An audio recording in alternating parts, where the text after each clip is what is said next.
Lamb and Clara had been married for 12 years, a union that once felt like a fairy tale, but had since settled into the quiet rhythm of predictability. They met in their late 20s, drawn together by shared ambitions and a love for indie films and hiking.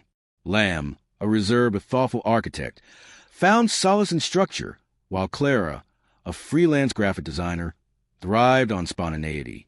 Their differences had once complemented each other, but lately they felt more like cracks in a fragile foundation. Their daughter Sophie was 9, a bright, curious child who inherited Lamb's calm demeanor and Clara's artistic flair. Life in their suburban home was comfortable, yet Clara often caught herself staring out the kitchen window, wondering when the mundanity had swallowed her whole. Lamb's promotions at the firm meant longer hours, and Clara's freelance projects had dwindled into sporadic gigs. Conversations between them revolved around grocery lists and Sophie's school events. Their laughs, once frequent, now felt like relics of photo albums. One evening, over a dinner of reheated pasta, Clara slammed her fork down. "Do you even see me anymore?" she snapped, her voice trembling. Lamb looked up, startled. "What's wrong?" "Everything," she said, gesturing to the cluttered living room. "We're stuck in this loop. When was the last time we did something that wasn't just existing?" Lamb frowned, pushing his glasses up. "Clara, I'm trying." Work's always been," she interrupted, tears welling. Meanwhile, Jenna's husband surprised her with a weekend in Paris. "Paris?" "Lamb, we haven't left the state in years," he sighed, running a hand through his thinning hair. "We'll plan something. I promise." But promises, Clara thought, were just words to fill the silence. The invitation arrived 2 weeks later, a glossy invite for a rooftop party hosted by Oliver, Lamb's college roommate. Oliver, the eternal bachelor, had recently sold his tech startup and was celebrating with an epic soiree. Lamb hesitated. He'd never been one for crowds, but Clara's eyes lit up. "We're going," she declared, and for the first time in months, Lamb saw a flicker of the woman he'd fallen for. The night of the party, Clara slipped into a crimson dress she hadn't worn since her anniversary 5 years ago. Lamb fumbled with his tie, admiring her. "You look beautiful," he said softly. She smiled, but it didn't reach her eyes. Oliver's penthouse was a glittering maze of strangers and champagne towers. Clara clung to Lamb at first, but as the night wore on, she drifted toward the balcony, drawn by the city lights. That's where Oliver found her. "Clara," he said, grinning, still stealing the spotlight. "I see you've done well for yourself."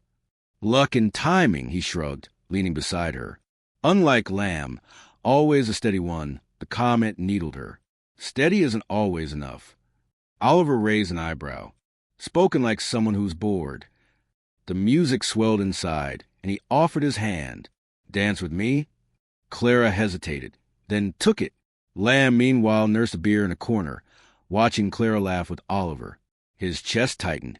He'd never learned to navigate these scenes, Oliver's world of effortless charm and reckless spending.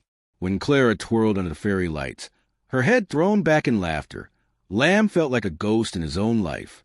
By midnight, he was dizzy from the noise. He texted Clara, heading out for air. "Meet you at the car." She didn't reply. Oliver's bedroom was quieter, the bass from the party a distant thrum. Clara sat on the edge of the bed, her heels discarded. "This was fun," she said, but her voice wavered. Oliver sat beside her. "You don't have to go back to the same old routine." His hand brushed hers, and she didn't pull away. "What if I want more?" she whispered. He kissed her, a slow, deliberate thing that tasted like rebellion. Clara's guilt surfaced briefly, but it drowned in the rush of feeling wanted again. When Lamb finally found her, she was adjusting her earring in the hallway mirror, her cheeks flushed, ready to go. He asked. She nodded, avoiding his gaze. The drive home was silent. Lamb wanted to ask, "Who are you with?" Instead, he said, "Sophie's recital is tomorrow." Clara stared out the window. "I know." The weeks that followed the party were a blur of stilted conversations and unspoken accusations.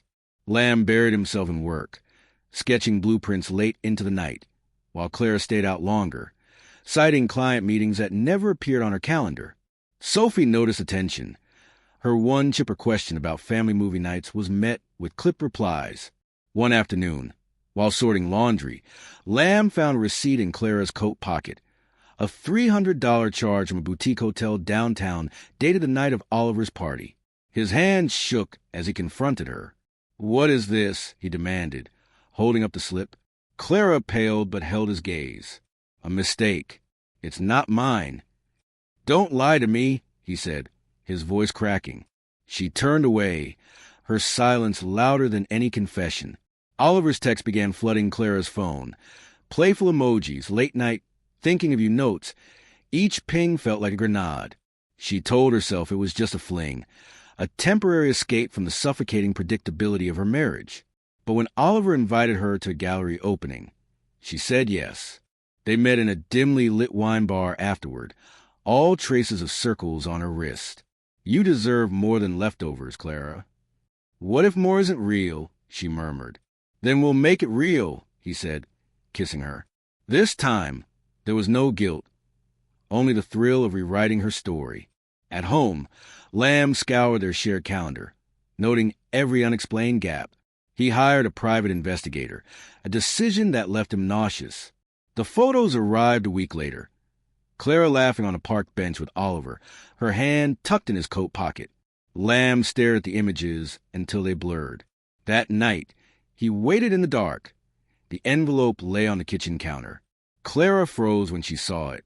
"Is this why you've been so distant?" she asked, her voice icy, distant. Lamb laughed bitterly. "You erased us." Sophie's bedroom door crept open down the hall. Clara lowered her voice. "I needed to feel alive again." "You stopped trying. You stopped choosing me." He shot back, "And you stopped being honest." The divorce papers came swiftly. Clara moved into a sleek downtown loft Oliver rented, promising Sophie weekend visits that often dwindled to rushed ice cream trips. The girls' drawings piled up on Lamb's fridge, stick figures of 3 people, one always scribbled out. Oliver's enthusiasm waned as quickly as it began. He missed dates, canceled dinners, and rolled his eyes when Clara mentioned Sophie. "Kids cramp the vibe," he said once, tossing back a martini. One rainy evening, Clara showed up unannounced at Lamb's doorstep, her hair plastered to her face. "Can I come in?" He blocked the doorway.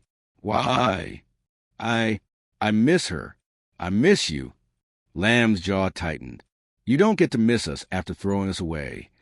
Months later, Clara sat alone in her half-empty loft, scrolling through old photos of Sophie's birthdays and Christmases.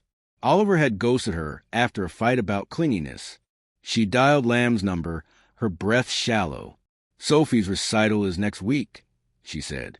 "Maybe we could all go together, like before." Silence. Then Lamb's voice, steady and final. "She's moved on. You should too." The click of the line disconnecting echoed in her ears. At Sophie's recital, Clara lingered in the back, watching her daughter beam at Lamb from the stage. When their eyes met, Sophie's smile faltered. Clara left before the applause faded. Lamb rebuilt slowly. Weekends were spent teaching Sophie to sketch, her laughter filling the hollow spaces. One evening, as they painted her bedroom walls sunset orange, she asked, "Does Mom hate us?" He knelt, wiping a smudge from her cheek.